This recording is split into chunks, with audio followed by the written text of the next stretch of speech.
Je me suis fait agresser à la mosquée. Je vous avais dit que je comptais pas les afficher parce que l'imam il m'avait promis de s'excuser. Et il m'a menti.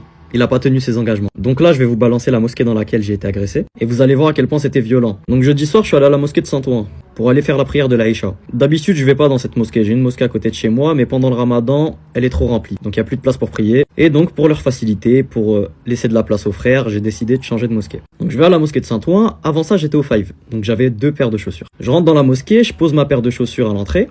Et je vais faire mes ablutions. Je finis mes ablutions, je vais faire ma prière. Et je vois que je peux pas remonter pour récupérer mes chaussures parce qu'ils avaient fermé à clé. Donc j'étais obligé de passer par le garage. Donc je passe par le garage, je vais récupérer ma première paire de chaussures. Après ça, je marche à peu près 5-10 minutes, très lentement.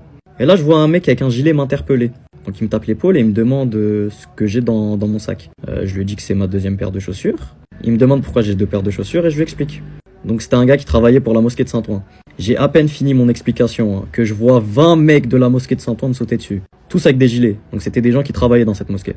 Ça me tire dans tous les sens, ça commence à m'étrangler, ça commence à me traîner. Et là j'essaie de leur expliquer et à chaque fois que j'essaie de leur expliquer, ils deviennent de plus en plus violents. À un moment donné, je leur dis que de toute façon on va retourner à la mosquée ensemble et qu'ils vont voir dans les caméras que j'ai rien fait. Donc ça servait à rien de m'insulter, de me frapper, sur le trajet en fait. Et à chaque fois que j'essayais d'en placer une, ils devenaient de plus en plus violents. Jusqu'à ce qu'il y ait un de mes potes qui passe, comme par hasard, un mec que j'ai pas vu depuis 6 ans, qui me demande si j'ai volé les chaussures. Je lui dis non. Et il commence à leur dire ouais, lui là, c'est impossible qu'il vole les chaussures en fait, je le connais, c'est pas un voleur. C'est un mec droit, c'est un mec dans la religion, impossible qu'il vole. Je me dis à ce moment-là qu'ils vont se calmer. Je vois un des mecs qui commence à me tirer par le caleçon et qui commence à me toucher dans des endroits qu'il faut pas.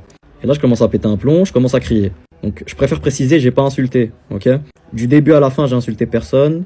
J'étais très respectueux, surtout vu l'injustice que j'ai subie. Et quand j'ai commencé à les embrouiller, il y a un mec qui avait rien à voir avec les gens qui travaillaient dans la mosquée. C'était juste un gars comme moi qui allait prier. Donc c'était un grand Renois. Donc comme j'étais en train de crier, le Renois il commence à me dire ferme ta bouche, t'es en train de crier alors que t'as volé devant la mosquée, t'as pas honte, je vais t'en mettre une et tout. Et moi je lui explique. Je lui dis que non, qu'on m'a agressé pour rien, qu'ils ont même pas écouté ma version de l'histoire et qu'ils sont en train de me faire la hagra pour rien en fait. Parce que dans tous les cas, on va rentrer dans la mosquée. On va voir sur les caméras de surveillance que j'ai rien fait, ils vont tous s'excuser. Surtout, c'est une dinguerie d'incriminer un musulman sans preuve. Et ça, vous le savez si vous avez lu le Coran. Vous n'avez pas le droit d'être violent tant qu'il n'y a pas toutes les preuves. Et même s'il y a toutes les preuves, vous n'avez pas le droit d'être violent. Faut que ça se fasse dans certaines règles. À partir de là, le Renoir, il m'écoute et il capte que, en fait, je suis en train de subir une injustice. Donc il reste avec moi. Alors que eux, ils comptaient me lancer dans les escaliers de la mosquée, c'est ce qu'ils ont d'ailleurs fait, pour me finir, en fait, pour me tabasser, mais en douce, en cachette, sans que les autres y voient. Parce que devant les autres, ils étaient très violents, mais ils pouvaient pas me mettre des vrais coups sur le visage. Donc ils me lancent dans les escaliers de la mosquée, commencent à dire au Renoir qui était avec moi, sors. Le frère, il sent qu'il y a un truc qui est bizarre. Donc il refuse, il leur dit qu'il va pas sortir. Ils insistent, et juste après ça, j'ai eu de la chance parce qu'il y a la police qui est arrivée. Pourquoi il y a eu la police qui est arrivée? Parce qu'il y a un musulman de l'extérieur qui a vu que c'était tellement violent, ce qu'ils étaient en train de me faire subir, qu'il a appelé la police. Et je le remercie lui aussi. D'ailleurs, Wallah l'Azim, c'était un Pakistanais. Donc gros bisous aux Pakistanais. J'avais même fait une vidéo sur eux, c'est vraiment les rois de ce monde. Donc la police, ils rentrent. Je me dis, c'est carré. Parce que ils vont sortir la vidéo, ils vont voir que j'ai rien fait. Ils vont tous s'excuser et c'est fini. Là, il y a un des musulmans qui faisait partie des gens qui m'ont agressé, qui m'ont traité de menteur, calomnié, etc. Qui sort la partie de vidéo qui l'arrange. Donc il montre simplement quand j'ai pris les chaussures, mais pas quand je les pose.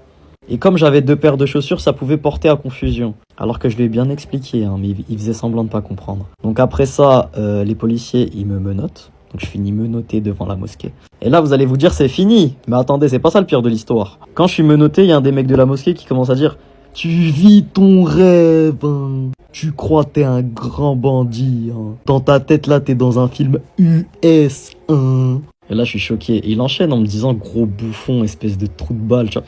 En fait, je me dis, mais c'est un ouf, devant la mosquée. Et voilà, que à part lui dire que qu'Allah te pardonne, j'ai rien dit de plus. Je faisais que dire qu'Allah vous pardonne, qu'Allah vous pardonne. À aucun moment, je les ai insultés, à aucun moment, je les ai embrouillés, alors que c'était eux qui étaient en tort. Mais là, vous vous dites, l'imam, il t'a fait quoi comme dinguerie? Écoutez bien, parce que là, je vous ai raconté la première partie. La deuxième partie, elle est encore plus grave. La deuxième partie, c'est vraiment une dinguerie. Donc après ça, l'imam, ce qu'il a fait, c'est que